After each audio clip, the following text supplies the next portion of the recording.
Fellow Southern Cameroonians, my dear people of Ambazonia, today is the 20th day of the month of August in the year of our Lord 2019. I come to you today to say the bells of freedom are ringing.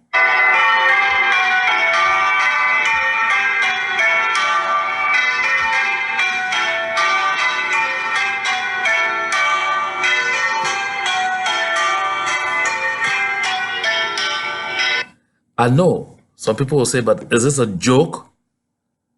Or is he taking everyone for granted? But the truth is, if only you could hear the sound as I'm hearing, the sound of freedom ringing, loud and loud and loud in the horizon and coming closer. If only you could perceive also what I see, you will understand that I'm neither mad nor am I joking. The news from Yaounde about the life sentence passed on Sisiku AyukTable, Pa Wilfred Tassang, Barrister Eyambe Elias, Barrister Shufai Pamfongalamfo, Dr. Fidelis Ndoche, Dr. Kwanga, and all the rest is simple testimony of the fact that God's plan for our freedom is continuing unperturbed, is continuing undisturbed. My dear brothers and sisters of the Southern Cameroons, I want you to just take a small look, a cursory look at just the highlights of that judgment to understand where I'm coming from. First, the judge says these leaders are sentenced to life imprisonment.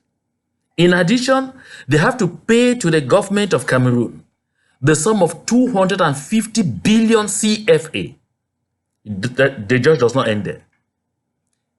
This same judge moves on and says they also have to pay the sum of 12.5 billion CFA to the civil party, failing which they will spend an additional 5 years in jail. Oh my goodness. That second part is what makes me laugh. That second part is what makes me at least to understand that the whole world will now know that what we have been talking about, a kangaroo and stupid system, is real. What is the limit of life jail? That at the end of that limit, you'll be given an extra 5 years if you do not pay 12.5 billion to the civil party. Does it mean that life jail has, a time frame after which they will now apply an additional 5 years? Just that little aspect of the judgment sends a clear message that this is something that the people didn't even take time to sit down to evaluate and to calculate how to hatch out that stupid crime. But my brothers and sisters of the Southern Cameroons, let us look at this judgment in the face and see the message we pick out of it.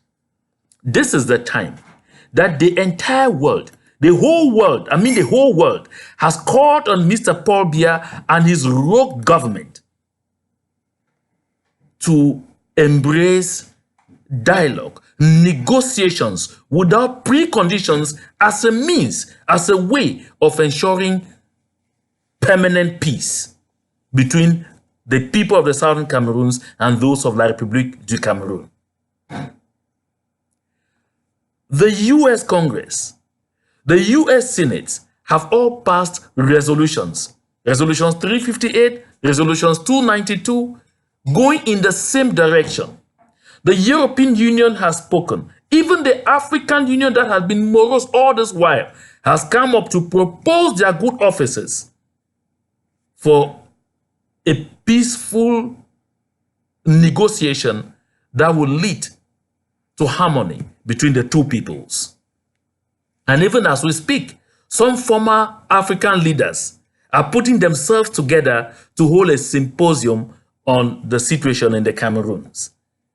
Now, when Mr. Paul Biya poses an act like the one that has been posed this morning at the Yaounde Military Tribunal, it is just one message he's sending to the world. That he, Mr. Paul Biya, and his government are bent on ensuring a military solution. This is what Honorable Biya said in Parliament. That all the people will be battling to do is to make sure they defeat the people of the Southern Cameroons militarily, so that we will not be making noise again, that we came of our own volition through a peaceful referendum organized just with us to join them, so that we should form a union of two states equal in status. Mr. Paul Biya is by this message replying to the U.S. Undersecretary for African Affairs, Thibault Nagy, who said in Yaounde, while he was present in Yaounde, that even the United States, with its military might, did not succeed in winning it against the people who were determined and knew what they wanted in Vietnam and in other parts of the world. My dear people of the Southern Cameroons, I think this is an indication that Mr. Paul Biya has failed to understand that you don't win it against the people who are no longer afraid of death. The people of Southern Cameroon have seen death more than enough. More than 15,000 of our compatriots have been killed indiscriminately, to the point where we are used to death. Death now is a normal thing among us. So we are no longer afraid of death. And I think this is something Mr. Paul Biya hasn't understood just yet. This morning, I got some people calling me and they were despaired. They were broken. They were downcast, and I laughed and I smiled and I said, John Bakuro has a message for you. That the Lord God who ordained the struggle set up a plan, and that plan is being followed carefully and minutiously. The Lord said he will harden the heart of Mr. Paul Biya more and more at every given point where people expect that one click from him could solve the problem, just so that he should set his people of the Southern Cameroons free, and just so that all will know that he, the same God that did it for Israel in the days of old, is alive today, will be alive tomorrow, and will be alive forevermore. This move from Yaounde is a clear confirmation, because we had to get here, that we are on the right track. That is why I remind you that I hear the bells of freedom tolling. I still hear them even as I'm talking. I still hear those bells sound. And the sound is coming closer and closer and closer. My dear people, we are on the right trajectory. And for those who still continue to believe that Mr. Paul Biya will get up one day and tell you that he is going to the negotiation table, you lie. For those who still believe that Mr. Paul Biya will get up one day and say, I'm sitting down to carry out clear-cut and effective dialogue because I want to address the roots of this problem, you lie. I said it before, that anytime you ever hear that Mr. Paul Biya will say, I have now decided that Christian Cardinal Tumi and his group should hold their Anglophone General Conference, it will be because he would have made sure that he has all the means to control and determine the outcome. That is where we are today, because Mr. Paul Biya never keeps to his word. Of course, I think the Swiss government today understands what I mean when I say Mr. Paul Biya is at the head of a rogue system that never respects its word. It is not a system to be trusted, because Mr. Paul Biya assured the Swiss ambassador that if you go and you are able to obtain from the Southern Cameroons leaders that they are ready to come to the negotiation table, come back to me and we will give you our mandate. But of course, the Swiss came, they played their part, they've gone back and have realized for themselves that Mr. Biya never keeps to his words. There is no mandate coming. Mr. Biya never keeps to his word. And you want to get evidence? Because I have interacted with a lot of people within the Biya system who have made clear that that Swiss, I'm quoting them, that Swiss nonsense does not concern us. And if you want to know, Mr. Paul Biya has taken actions that generally speak even louder than words, because we have not heard a single official statement from that government this far concerning the Swiss-led mediation effort. Not even once have they said anything. On the contrary, we saw Mr. Paul Biya's government relegate the HD, the Swiss delegation to Cameroon concerning those talks to the Prime Minister, who himself is a Southern Cameroonian, because they know he's only a marionette, because they know he's only a figurehead, and so could do nothing. That is why even the Minister of External Relations never received the Swiss delegation. That is why. And so if you want to know, by action, Mr. Paul Biya has proven that he is ready only for more war. More war. Should I state? Let's go. One, just recently, that's a few days ago, he created a new unit of what they call the Bataillon d'Intervention Rapide, the B, in Mabanda, Kumba, in the southern zone.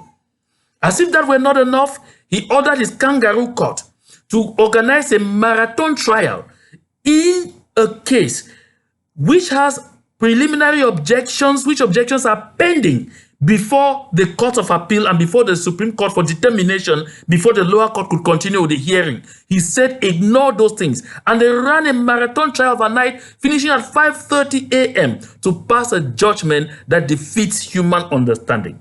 A judgment that contradicts and even makes nonsense of itself. You sentence people for life, and you say if they fail to do a certain things, 5 more years will be added. Is there a limit to life jail? At which limit you will increase 5 years? Next, he orchestrated the indiscriminate killing of prisoners at the Biya prisons. Of course, the list of those killed and whose corpses cannot even be found, and all of those things is published in the Post newspaper of this Monday, the 19th of August, 2019. He didn't stop there. They have pushed for serious and indiscriminate torture of our prisoners of war in Kondengi, and right now they are transferring a good lot of them overnight to more dreaded torture centers around the country, where a good lot of them will even be killed and nobody will know. These are strong actions that should tell not only us, the people of the Southern Cameroons, but also the rest of the world, that Mr. Paul Biya is determined to continue with his genocide on the people of the Southern Cameroons. Mr. Paul Biya and his people, they consider that the United Nations and the French and the British handed over Southern Cameroonians to them as slaves and gave them the right to torture, to do anything they want to do on us at will, provided they continue to take care of the interests of the French and the British. That is where we are today. Now, to close this conversation, let me share with us this exchange I had with a member of Mr. Paul Biya's government. He boastfully told me this: Mr. Akuro, that people's nonsense, Swissless process, we are not part of it. La République du Cameroon will not negotiate with anybody on the situation in the Southern Cameroons. Cameroon has done its history, and so we will solve this militarily, he said. Number two, he said the Cameroon diplomacy has built a solid firewall at the United Nations, especially around the UN Security Council. That you are referring to me, that you are United States of America, that you are counting on so much, cannot penetrate. They cannot surmount that firewall. And he says, you can see for yourself, Mr. Akuro, they were unable to even get this item, the issue of the Southern Cameroons, to appear on the agenda of the UN Security Council. Reason they had to be relegated to an aerial formula discussion, which even ended without a resolution, which tells you the strength of our diplomacy. And he went on to say, France, you should note by now that France is our de facto supporter from morning to afternoon to evening, by day and by night. And if you have forgotten, let me remind you, Mr. Akuro, that France is the world's diplomatic powerhouse. And so the kind of firewall France has enabled us to build around the situation in the Cameroons is such that 100 United States of America cannot overcome. They can't break through these walls. So you people unbother yourself. And then he says, and we have China. Mr. Kuro, know that we have China. China does not care about human rights. As long as we give China everything they want, China will be for us. And they will bring out their veto at the United Nations if you people continue to push through with that your America. And he says, and again, even inside that your America, we have hired a good number of lobby firms, and we are en route to hiring more. We will spend all the money to hire more to make sure that before long, even that America will change its way of thinking if they do not come directly to obtain their own share of the cake that we are distributing. Say, Mr. Kuru, you have nothing because we have the cake in our hands and we shall give as much as we care. I say, and if America refuses to take anything and to tone down, we are prepared to give Russia, the government of Russia, space to build a military base in the east of Cameroon. Don't forget that they are already in the Central African Republic and are anxious to have a solid base so that they will be able to counter any kind of moves by the United States of America to control the Gulf of Guinea. So, Mr. Kuro, take note of all of this. You people should stop this thing because you are a failure. And I laughed. And I said, you are forgetting that you are against a formidable force. Nobody defeats a people who are determined. Nobody defeats a people who know what they want. Nobody defeats a people who are focused on their objective.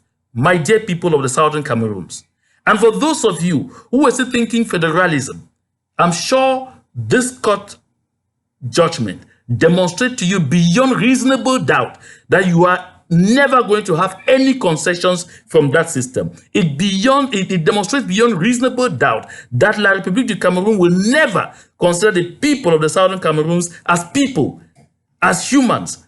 And so every attempt, any thought that you can still have anything to do with these people and live together with them, I don't want to use the word it is stupidity. I just want to say it's a vain thought.